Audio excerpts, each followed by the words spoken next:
that right there is the reason why women will never get along. And nobody, you all will never, ever get along with people, because what you do to everybody is you create an idea about a person, and there's nothing that can convince you, because you don't seek understanding. You want people to be what you want them to be, and you judge them based off of your feelings. You actually don't judge them with any righteous judgment. You don't judge people with righteous judgment. You judge people off of your feelings. And this is what I'm talking about. That right there is what I'm talking about. Emotional people are unrighteous, because once a person makes you mad, or once a person puts a bad taste in your mouth, you create all types of things about that person based on a feeling. That is not righteous and is unfair to the totality of a person. And this is the reason why people have to move out of their emotions and incorporate their thinking, their critical thinking faculties, because it's that type of judgment that breeds conflict that never ends. It breeds conflict that never ends. So how are we going to build a community of women when we have these unrighteous thought processes about people who make us mad or make us feel a certain way? Now, let's put both of y'all, both of the emotional people in the same room. Let's put B and the person who just said that she's not genuine. Put them both in a room while they both have their emotions, neither one of them using their critical thinking faculties, and tell me how much conflict would happen between them. It would be a cat fight. Because neither one would be seeking to understand the other, and both would be having their own preconceived notions about the other person based on irrational feelings.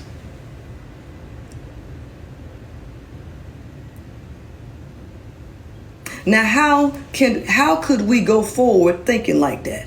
And you want to shift my perception about somebody who I know personally, that I know ain't got an ill bone in her body. She just needs to develop. She needs to develop in certain areas that allow her to stand on her own and not seek outside of herself for verification or validation, creating the illusions to make her a victim of circumstance. That's all that needs to happen. B. Taylor needs to figure out how to decipher which emotions are hers and which are other people, because she pick up on so much stuff. She got to figure out how to process that, because if she don't figure out how to process it, she pushes that energy to other people that it doesn't belong to, right? See, that's the difference between me and most people. I'm not unrighteous in my judgment. I don't let my feelings judge people.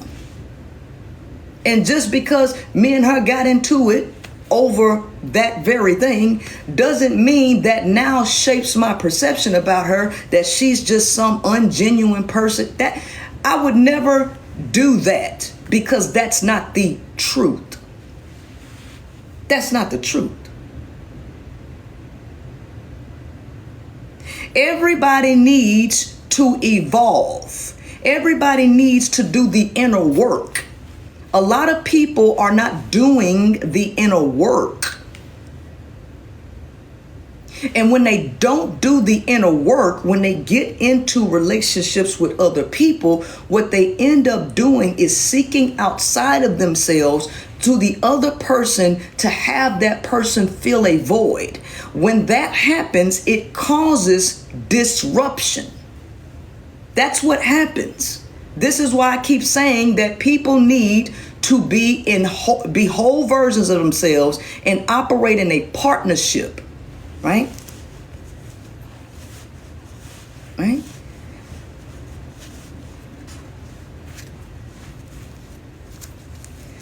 I don't make judgments on feelings. I know that feelings are irrational. And whatever people do based on their feelings is based on their feelings and not some ill intent that you want to make it seem. Right? So this is why you have to be very careful with who you associate with, because a person's irrational feelings can make them manipulate or create delusions in their mind that go along with their feelings. So if their feelings are anger, they will create a story about somebody that goes in line with what they feel, which is unrighteous. Because these stories that they tell themselves justify how they feel and make them feel it even more.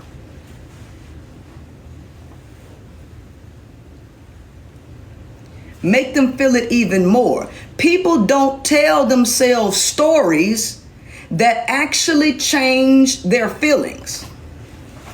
People don't tell themselves stories that actually change and challenge the feelings. They tell themselves stories that exacerbate the feelings, which make them a victim. Right? And this is the reason why people can't forgive other people. Because people look at other people and say, they did this to me on purpose. They were attacking me. Because they feel a certain way, then they start telling themselves that that person intentionally did something to them, and then that breeds resentment. That breeds revenge.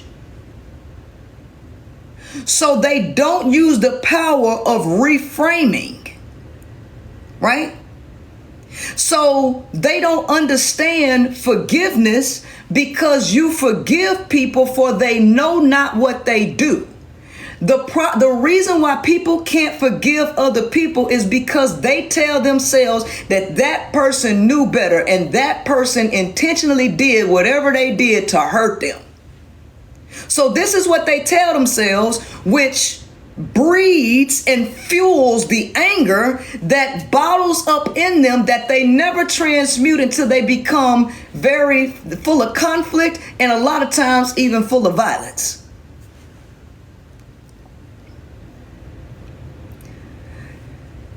What you think is intentional based on who you are, that's another problem.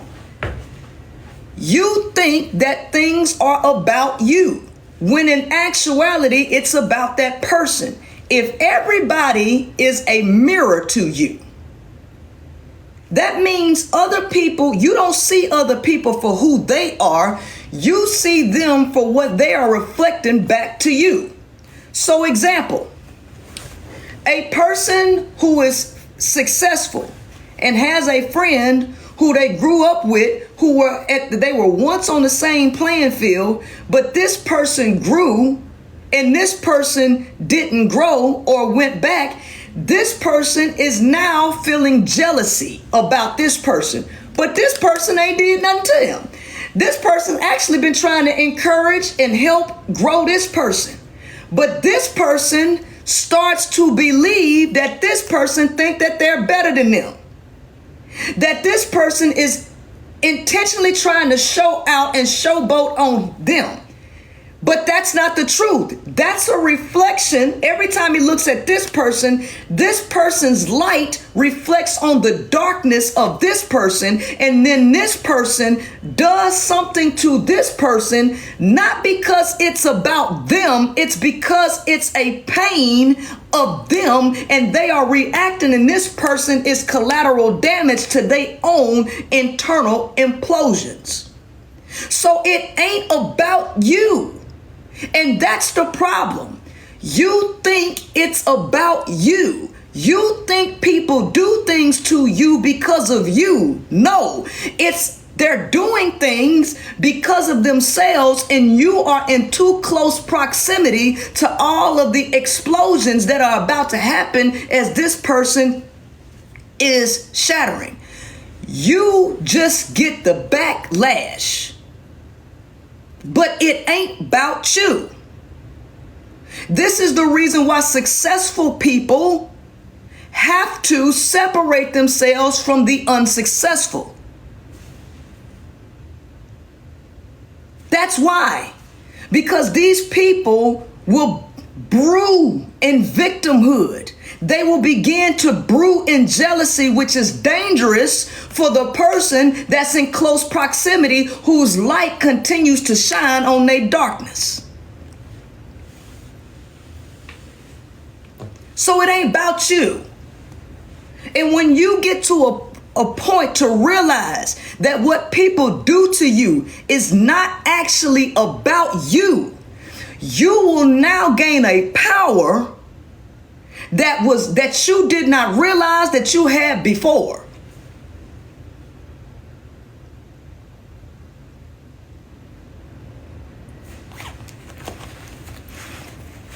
This is the reason why I can look at the situation going on with B and realize that ain't got shit to do with me or nobody else. This is a challenge that's going on with her herself that I'm getting the backlash from. And it was getting too much to the point where I couldn't handle it, especially coming from 3 different places, right, at the same time, right? I'm not hurt. But here's the fact of the matter.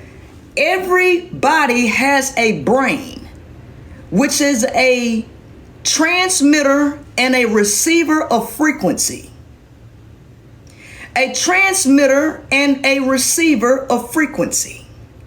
When somebody else sends out a frequency, it automatically impacts you. This is how you can have telepathic communication, because other people's frequencies are interacting with your own. Other people's frequencies and vibrations are interacting with your own. And a stimulus will produce a reaction. A stimulus will produce a reaction. This is basic common sense. This is not so far-fetched. This is basic common sense. If you got oil, fire, the fire is a stimulus. The oil is the thing that the stimulus is acting upon.